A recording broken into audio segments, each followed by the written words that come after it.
ನಮಸ್ತೆ, welcome to Yoyo TV Kannada. ಇತ್ತೀಚೆಗೆ ನೀವು ಗಮನಿಸಿರಬಹುದು, ನಿಮ್ಮ ಮನೆಗಳಿಗೆ ಬಂದು ಒಂದು ವಿಶೇಷವಾದ ಸ್ಟಿಕ್ಕರ್ ಅಂಟಿಸ್ತಿದ್ದಾರೆ.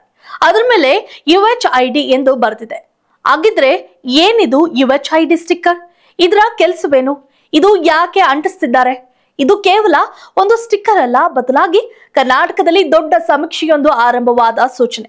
ಹೌದು, ಮುಖ್ಯಮಂತ್ರಿಗಳ ಕಾವೇರಿ ನಿವಾಸದಲ್ಲೇ ಈ ಸಮೀಕ್ಷಾ ಕಾರ್ಯಕ್ಕೆ ಅಧಿಕೃತವಾಗಿ ಚಾಲನೆ ಸಿಕ್ಕಿದೆ. ಹಾಗಿದ್ರೆ ಈ ಸಮೀಕ್ಷೆ ಕಾರ್ಯ ಹೇಗೆ ನಡೆಯುತ್ತೆ? ಈ ಸ್ಟಿಕ್ಕರ್ ನ ಉದ್ದೇಶವೇನು ಅಂತ ಕಂಪ್ಲೀಟ್ ಆಗಿ ನೋಡೋಣ ಬನ್ನಿ. ಕರ್ನಾಟಕ ರಾಜ್ಯದ ಹಿಂದುಳಿದ ವರ್ಗಗಳ ಆಯೋಗದಿಂದ ರಾಜ್ಯದ ಜನರ ಸಾಮಾಜಿಕ ಮತ್ತು ಶೈಕ್ಷಣಿಕ ಸಮೀಕ್ಷಾ ಕಾರ್ಯ ಶುರುವಾಗಿದೆ. ಇದರ ಮೊದಲ ಹಂತವಾಗಿ ಮನೆ ಪಟ್ಟಿ ಅಥವಾ ಹೌಸ್ ಲಿಸ್ಟಿಂಗ್ ಕೆಲಸ ಮಾಡಲಾಗ್ತಿದೆ.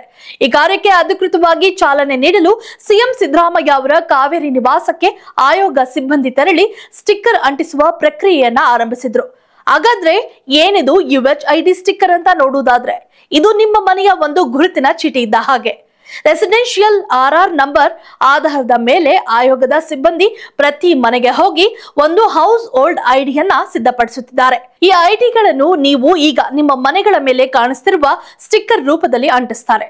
ಈ ಐಡಿಗಳನ್ನ ಯಾಕೆ ಜನರೇಟ್ ಮಾಡ್ತಿದ್ದಾರೆ ಅಂತ ಯೋಚಿಸ್ತಾ ಇದ್ರೆ, ಆಯೋಗದವರು ಈ ಮನೆ ಐಡಿಗಳ ಆಧಾರದ ಮೇಲೆ ಮುಂದೆ ಸಮೀಕ್ಷೆಗಾಗಿ ಎನ್ಯುಮರೇಷನ್ ಬ್ಲಾಕ್ಸ್ ಅಂದ್ರೆ ಸಮೀಕ್ಷಾ ಘಟಕಗಳನ್ನ ತಯಾರಿಸ್ತಾರೆ.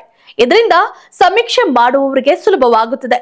ಇನ್ನು ಸಮೀಕ್ಷಾ ಕಾರ್ಯ ಯಾವಾಗ ಶುರುವಾಗುತ್ತೆ ಅಂತ ಕೇಳಿದ್ರೆ, ಇದೇ ತಿಂಗಳ 22ನೇ ತಾರೀಕಿನಿಂದ ಸಮೀಕ್ಷೆ ಶುರುವಾಗಲಿದೆ. ಪ್ರತಿ ಎನ್ಯುಮರೇಷನ್ ಬ್ಲಾಕ್ಗೆ ಒಬ್ಬರು ಶಿಕ್ಷಕರು ಅಥವಾ ಸಿಬ್ಬಂದಿಯನ್ನ ನೇಮಿಸಲಾಗುತ್ತೆ. ಅವರು ನಿಮ್ಮ ಮನೆಗೆ ಬಂದು ನಿಮ್ಮ ಕುಟುಂಬದ ಬಗ್ಗೆ ಮಾಹಿತಿಯನ್ನ ಸಂಗ್ರಹ ಮಾಡ್ತಾರೆ.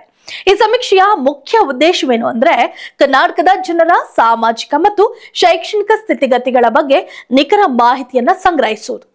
ಈ ಮಾಹಿತಿ ಸರ್ಕಾರದ ಯೋಜನೆಗಳು ಮತ್ತು ನೀತಿಗಳಿಗೆ ರೂಪಿಸಲು ನಿರ್ಣಾಯಕವಾಗಲಿದೆ.